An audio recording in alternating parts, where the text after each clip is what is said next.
Bonsoir à toutes et à tous, bienvenue dans cette nouvelle édition du samedi 9 décembre 2023 que je vous invite à suivre jusqu'à son terme. À la une de l'actualité, chose promise, chose due, le président Ange Razouel a distribué cette semaine des lampes solaires pour les ménages vulnérables des bas quartiers.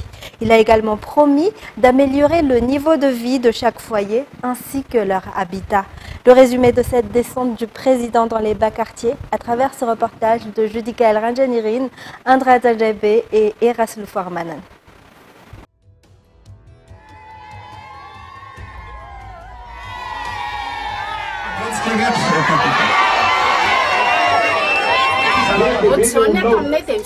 Dès son arrivée à Madagascar la nuit de mercredi dernier, après sa participation à la COP28 qui s'est déroulée à Dubaï, le président Ange Razouel est venu à la rencontre des populations des bas quartiers pour les remercier d'avoir voté le 16 décembre dernier, mais surtout pour honorer les promesses qu'il leur a faites, notamment d'apporter une lumière pour tous. Les familles vulnérables ont du mal à payer les factures de la Jirama. Ils utilisent donc des bougies ou des lampes pétrole et dépensent entre 600 à 1200 arrières par jour pour cela. Pour y remédier, le président Ange Razouel a offert 2 lampes solaires pour chaque foyer vulnérable du 1er, 3e, 4e et 6e arrondissement, jeudi et vendredi dernier. Ces habitants en ont réellement besoin. Cela réduira leurs dépenses quotidiennes. Lors de ses visites dans les foyers, il a constaté que ses habitants vivent dans des conditions inhumaines. Il a ainsi promis d'améliorer leurs conditions de vie. Il promet de mettre sur pied une nouvelle ville avec des logements décents pour les plus démunis. Le président Ange Razouel a également promis de créer des emplois et d'octroyer des formations aux femmes, notamment en couture, coiffure, pâtisserie, cuisine. Les matériels nécessaires seront offerts aux bénéficiaires pour qu'ils puissent exercer. Il a également évoqué un projet de distribution de terrain pour ceux qui désirent faire de l'agriculture et de l'élevage, un projet financé par le gouvernement américain. Par ailleurs, une attention particulière sera accordée aux femmes, aux personnes vulnérables et aux enfants, et une grande partie des fonds publics sera utilisée à cet effet. Toujours selon le président Ange Razouel, personne ne se moquera plus d'eux. D'après le numéro 1 Malagasy, le gouvernement qui sera mis en place aidera la population, se rapprochera d'elle et travaillera pour elle. Il a réitéré qu'il sera le président de tout le peuple et surtout celui des personnes démunies. Dans un tout autre sujet, la COP28 qui se déroule à Dubaï se terminera le mardi 12 décembre. Pour la première semaine à laquelle la délégation malgache a participé, cette convention internationale fut un succès, a déclaré le secrétaire général du ministère de l'Environnement et du Développement durable. La présence du pavillon de Madagascar à Dubaï lors de la 28e conférence sur le changement climatique ou COP28 est une grande opportunité pour Madagascar. C'était une occasion de discuter avec les différents acteurs et les différents partenaires. Mais c'était surtout l'occasion de placer Madagascar sur la scène internationale. Madagascar fait partie des pays qui subissent les conséquences du changement climatique qui affectent les ressources naturelles et les populations. Le changement climatique et la protection de l'environnement peuvent affecter plusieurs secteurs. Madagascar participera à de nombreuses réunions lors de la COP28 à Dubaï pour partager ses expériences avec les autres pays participants, attirer des bailleurs de fonds et renforcer les compétences des participants. La COP28 se distingue par la mise en place du fonds de dommages qui est une des choses dont nous devrions bénéficier. Il est donc urgent de monter un projet, d'établir des statistiques fiables pour que nous puissions bénéficier de ce fonds. Il convient de noter que la COP28 à Dubaï se terminera le mardi 12 décembre, après quoi il y aura une réunion de toutes les délégations pour discuter et évaluer les efforts. La commune d'Anousia-Varach, dans le district d'Avaradjan, procède actuellement à la réfection des routes à l'approche de la saison de pluie. Pour ce faire, ils appellent à la coopération des résidents pour préserver les propriétés communes. Fin de Sénamirai, Yves Chanel. Cette rue dénommée rue Ratefiarvoun Raymond est l'une en cours de réhabilitation dans la commune d'Anousia-Varach. Il fait environ 2 km et relie de Fouktagne. L'achèvement de la route apporte des avantages directs aux résidents, car auparavant, surtout lors de la saison de pluie, elle était difficile d'accès. La commune d'Anousia-Varach collabore avec les habitants dans la réhabilitation des routes. Un projet comme celui-ci est un bien commun qui apporte le développement à toute la ville. Et les responsables de la commune d'Anousia-Varach appellent à la coopération des habitants pour le préserver. Santé à présent, la réflexologie plantaire à l'aide des pierres commence à avoir de l'ampleur à Madagascar. Presque 200 personnes font cela chaque jour au jardin du ministère des Affaires étrangères à Anoussi. Selon les médecins, cette pratique favorise la circulation du sang et stimule les zones réflexes de la plante des pieds, apportant de nombreux bienfaits. Indeniana Martina, Zaranjiansu et Sechanjanab. Ce jardin, devant le ministère des Affaires étrangères à Anoussi, n'est pas seulement un endroit pour se détendre et s'asseoir, mais c'est un lieu d'éducation physique. Le nombre de personnes qui viennent ici augmente chaque jour. La raison en est la présence des pierres dans cet endroit, et selon le témoignage des personnes qui viennent ici, cela a un grand impact sur leur état de santé. Ces dernières s'y promènent pieds nus pour se masser les pieds. Ce père de famille, par exemple, ne pouvait pas se déplacer seul il y a un mois, et une de ses connaissances lui a recommandé d'y venir. Il reconnaît que son état s'améliore depuis. Environ 200 personnes par jour font une marche sur ces graviers. L'objectif est le même, améliorer la santé. Il y a également des massothérapeutes qui aident au massage corporel. Selon le médecin, tout le monde a besoin de faire une marche au moins 30 minutes par jour. Cela prévient de nombreuses maladies et améliore la circulation sanguine. Et 60% des femmes sont victimes de violences domestiques à Madagascar. Selon une enquête menée par Fanje Senamirai et Yves Janel, la principale raison en est l'inactivité économique des femmes. Les détails. 6 femmes sur 10 sont victimes de violences domestiques et économiques à Madagascar. La plupart d'entre elles sont des femmes au chômage qui dépendent des revenus de leur mari. Comme cette mère, une des victimes de violences dans son foyer, elle était au chômage. Suite à cette violence économique, elle a rejoint un centre d'écoute à Sabutsinamean. 29,4% des violences faites aux femmes à Madagascar sont des violences physiques. 13,7% sont des violences sexuelles. Pour les habitants de la région d'Analamang, la violence morale occupe la première place. De nombreuses interventions ont été réalisées auprès des victimes de violences. La solution pour améliorer leur avenir réside dans la capacité des femmes à subvenir à leurs besoins. Le recours à la contraception aide grandement les femmes à pouvoir travailler en toute sécurité. Cela prévient également les problèmes de santé de la mère, car selon les statistiques, si 100 000 mères accouchent, 353 d'entre elles perdent la vie. Le gouvernement, l'UNFPA, travaille en étroite collaboration pour atteindre les objectifs 0 décès à l'accouchement et 0 violence sexiste.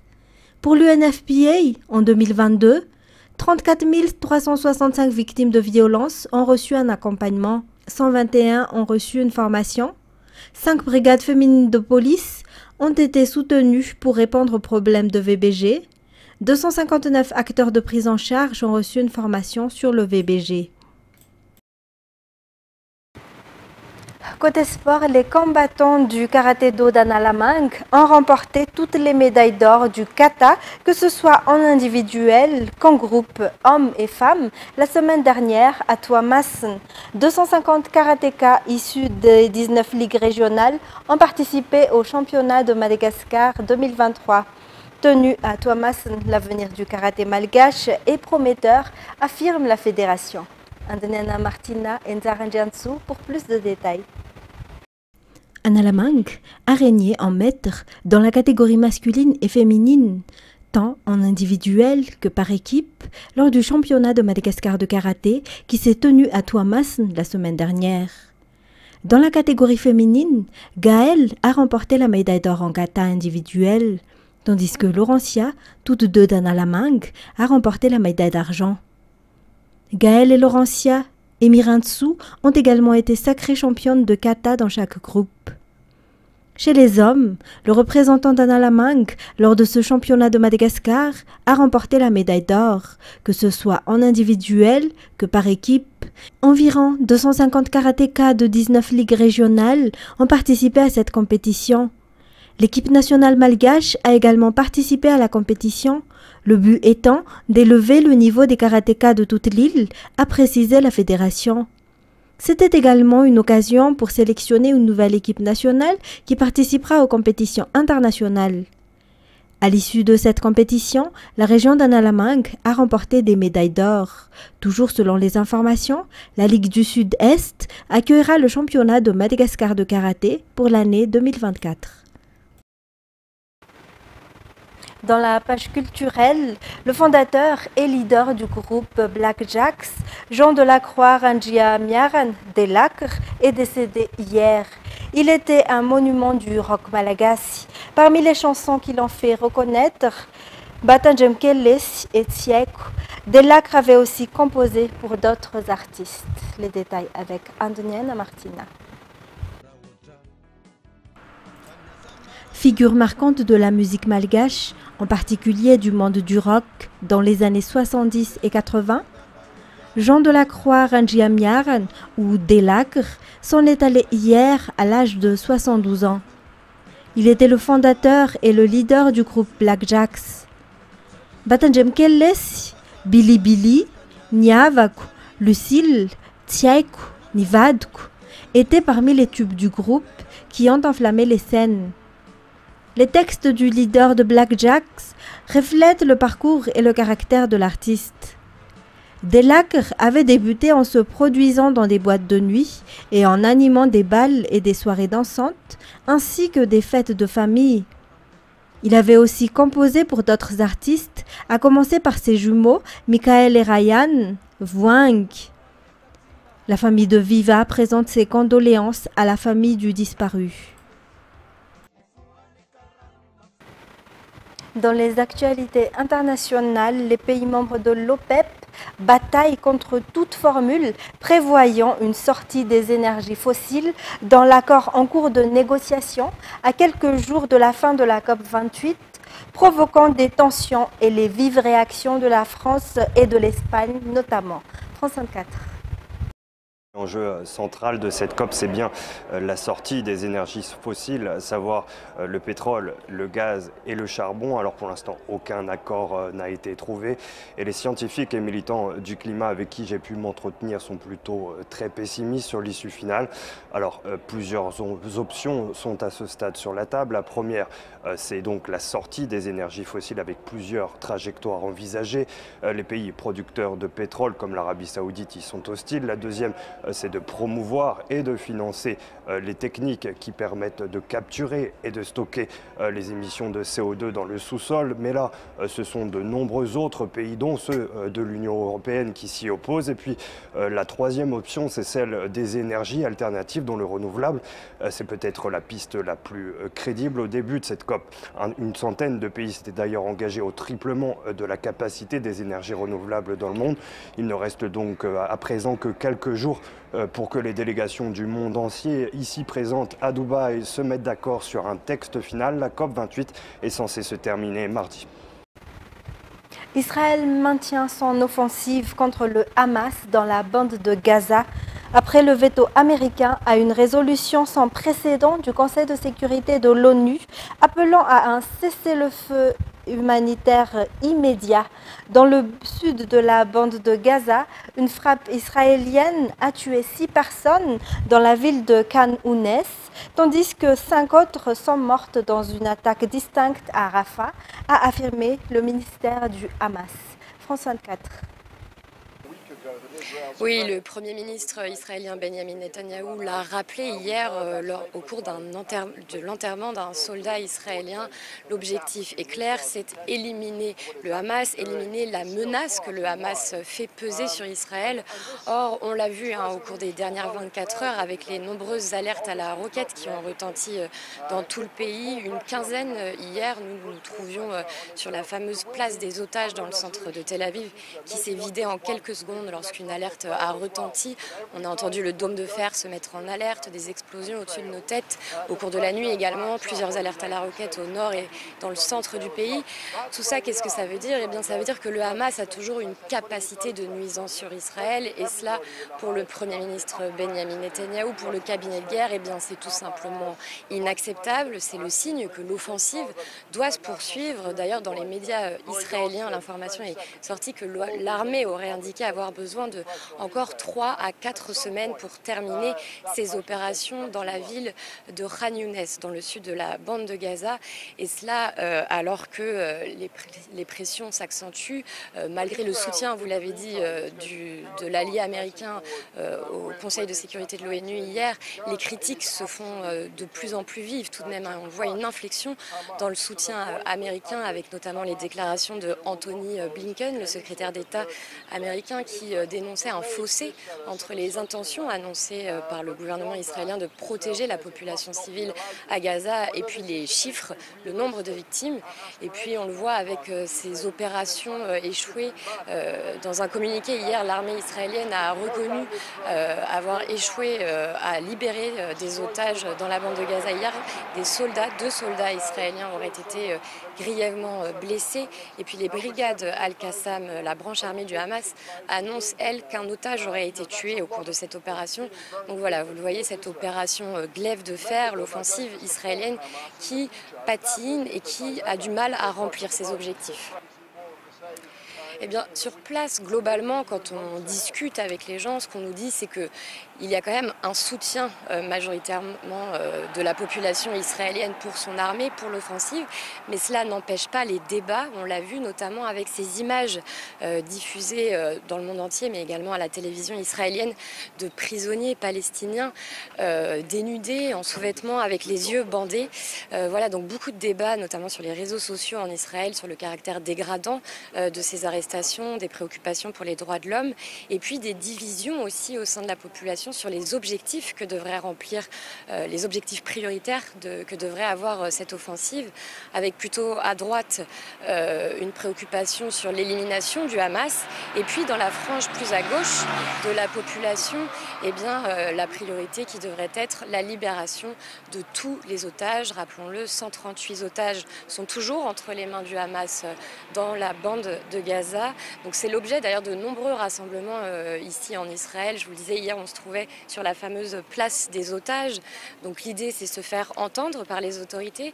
C'est également se rassembler. Il y a ce besoin d'être ensemble. Donc on l'a vu, il y avait des concerts, beaucoup de personnes qui arboraient des rubans jaunes, cette couleur en hommage aux otages.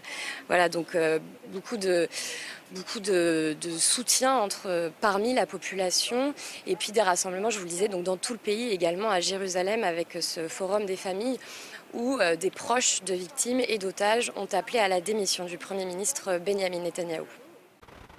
Pour terminer, l'Arménie et l'Azerbaïdjan promettent des mesures pour normaliser leurs relations. Après plus de 30 ans de conflit autour du Haut-Karabakh, Bakou contrôle aujourd'hui cette région depuis son offensive éclair de septembre dernier. Près de 120 000 Arméniens ont pris la route de l'exil. France 24. Les négociations ne semblaient guère progresser ces dernières semaines, mais elles ont finalement abouti à une déclaration commune qui promet des mesures concrètes pour normaliser les relations entre Arménie et Azerbaïdjan. Il existe une chance historique de parvenir à la paix. Les deux pays réaffirment leur intention de normaliser leurs relations et de parvenir à un traité de paix.